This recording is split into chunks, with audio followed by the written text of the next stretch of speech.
पाठ 11 पश्चाताप। पौराणिक महाभारत में कुरुक्षेत्र के युद्ध में पांडवों की जीत हुई तथा दुर्योधन अपने सभी भाइयों समेत मारा गया। युद्ध के पश्चात धर्मराज युधिष्ठिर राजा बने। अभिमन्यु के पुत्र परीक्षित के युवा होने पर धर्मराज युधिष्ठिर ने शासन का भार उसके कंधों पर डालकर भाइयों और द्रौपदी के साथ हिमालय की ओर प्रस्थान किया। परीक्षित ने जब शासन की बागडोर संभाली तब उसे शत्रुओं का भय नहीं था, अतः उसका अधिकांश समय आखेट में बीतने लगा। एक बार जब वो आखेट के लिए वन में गया तो गर्मी के कारण उसका कंठ सूखने लगा। वो जल को खोजता हुआ शमीक ऋषि के आश्रम में जा पहुंचा। उस समय शमीक ऋषि समाधि लगाए हुए थे। परीक्षित ने इस पर कोई ध्यान न देकर उनसे जल मांगा। ऋषि समाधिस्थ होने के कारण परीक्षित के आगमन व उसके जल मांगने को न जान सके। उन्हें शांत देखकर परीक्षित का पारा चढ़ गया। वो ऋषि को दंडित करने का विचार करने लगा। सहसा उसकी दृष्टि एक मृत सर्प पर पड़ी। उसने अपने धनुष की नोक से उस मृत सर्प को उठाकर शमीक ऋषि के गले में डाल दिया और चला आया। इस घटना के कुछ देर बाद शमीक ऋषि का पुत्र श्रृंगी आश्रम में पहुंचा। उसने पिताश्री के गले में मृत सर्प देखा। वो क्रोधित हो उठा। जब उसे पता लगा कि इस अपवित्र कर्म में महाराजा परीक्षित का हाथ है तो उसने दुखी होकर शाप दिया। आज के 7वें दिन तक्षक के डसने से परीक्षित की मृत्यु हो जाएगी। समाधि की समाप्ति पर शमीक ऋषि को घटना की वास्तविकता का पता चला तो उन्हें बहुत दुख हुआ। उन्होंने अपने पुत्र श्रृंगी से कहा, वत्स, इस अविवेक के लिए तुम्हें राजा को इतना कठोर शाप नहीं देना चाहिए था। ऋषि पुत्र होने के कारण तुम्हारा शाप मिथ्या नहीं होगा। अतः राजा परीक्षित को इसकी सूचना तत्काल दे देनी चाहिए। राजा परीक्षित को शाप के विषय में अवगत करा दिया गया। शाप की सूचना मिलते ही राजा परीक्षित घबरा गया। वो अपने बचाव का उपाय सोचने लगा। उसने इस अवधि के बीच ठोस स्तंभों वाले बहुत ऊंचे व चिकने प्रासाद का निर्माण करवाया।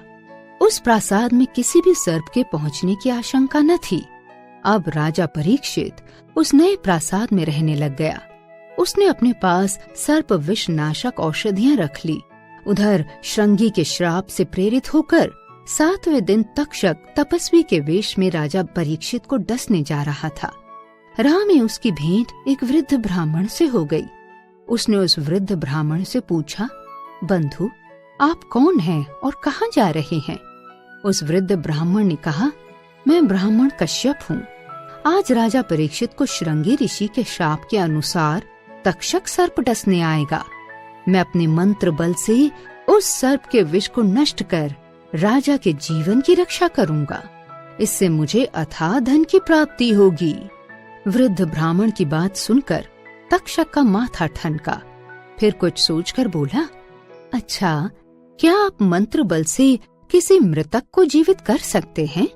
हाँ बंधु, किसी विष दुर्घटना से होने वाली मृत्यु को अवश्य मैं जीवन में परिवर्तित कर सकता हूँ। मैं सामने के इस वृक्ष को विष दंश से जलाता हूँ। आप इसे अपने मंत्र बल से हरा कर दो तो मैं आपकी मंत्र शक्ति को सत्य मान लूंगा। इतना कहकर तक्षक ने अपनी विष ज्वाला से सामने के वृक्ष को जला दिया।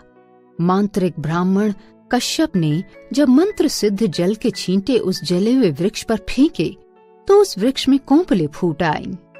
ये देखकर तक्षक आश्चर्यचकित हो उठा। उसने उस वृद्ध ब्राह्मण को अपने रास्ते से हटाने की चाल चली। वो हर्षित मुद्रा में बोला, विप्रवर, मैं अपने तपोबल से अधिक शक्तिशाली आपकी मंत्र शक्ति को मानता हूँ।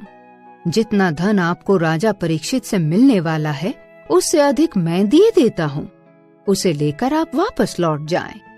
मांत्रिक ब्राह्मण परिस्थितियों को समझ गया। वो तपस्वी से प्रचुर धन लेकर लौट गया। उधर तक्षक राजा परीक्षित के लिए तोड़े जाने वाले पुष्पों में कीड़े के रूप में प्रवेश कर उस नए सुदृढ़ प्रासाद में पहुंच गया। अवसर पाकर उसने राजा परीक्षित को डस लिया, जिससे उसकी मृत्यु हो गई। अगले दिन जब राजा परीक्षित की मृत्यु का दुखद समाचार फैला तो लोग ब्राह्मण के पास पता करने के लिए गए कि क्या उसकी मंत्र शक्ति निष्फल हो गई। कश्यप ब्राह्मण ने लोगों को बताया कि वो किस प्रकार राजा से बिना मिले ही लौट आया। उसके इस आचरण की लोगों ने बड़ी निंदा की। कश्यप ब्राह्मण को अपनी भूल पर बड़ा पछतावा हुआ। पश्चाताप की अग्नि उसके मन को जलाती रही।